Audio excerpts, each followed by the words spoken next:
Assalamualaikum dan salam Malaysia Madani. Anda bersama saya Nur Zamri dalam Dunia 10.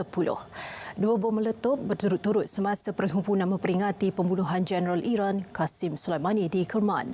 Insiden berlaku semalam mengorbankan lebih 100 individu. Lebih 200 lagi dilapor cedera dengan sebahagian besarnya dalam keadaan kritikal. Letupan berlaku di jalan raya menuju ke tanah perkuburan Kerman.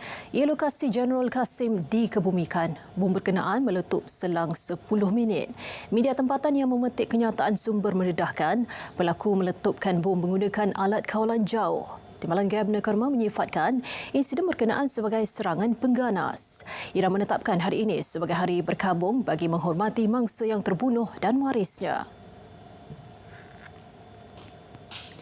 Dalam pada itu, Malaysia bersolidariti bersama Iran susulan insiden ledakan bom berkenaan. Tegas Perdana Menteri Datuk Seri Anwar Ibrahim dalam aksi ganas tersebut mesti diheret ke pengadilan.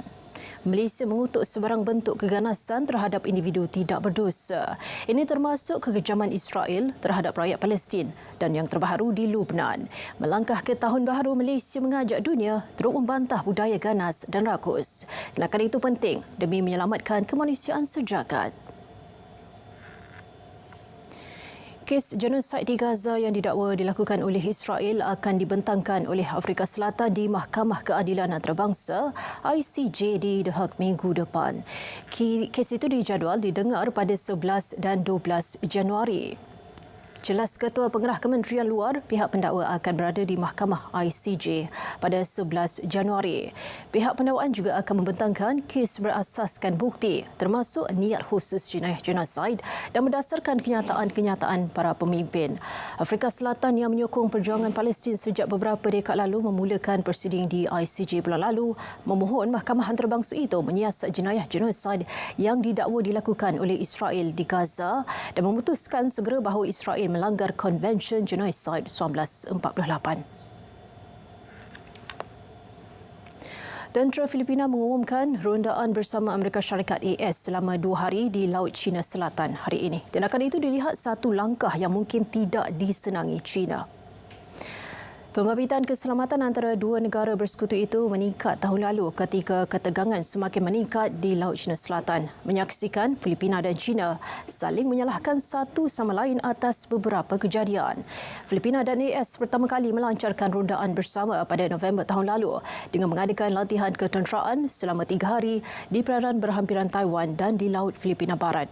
Rondaan bersama kedua minggu ini membabitkan 4 kapal dari Tentera Laut Filipina dan 4 kapal dari Perintah Indo-Pasifik AS termasuk sebuah kapal pengangkut sesawat, sebuah kapal penjelajah dan 2 kapal pemusnah.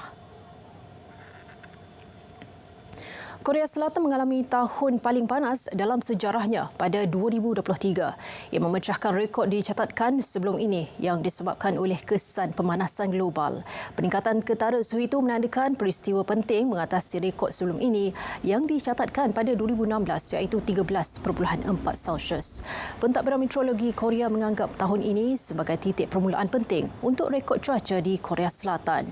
Jangkaan terhadap cuaca panas yang tidak pernah berlaku sebelum ini adalah jelas memandangkan peningkatan suhu secara konsisten di seluruh negara dari Januari hingga November.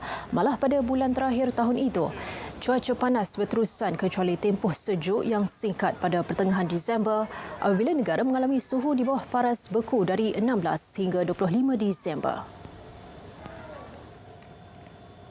Dunia 10 berakhir di sini. Dari sungai ke segara Palestin pasti merdeka. Assalamualaikum, salam Malaysia Madani.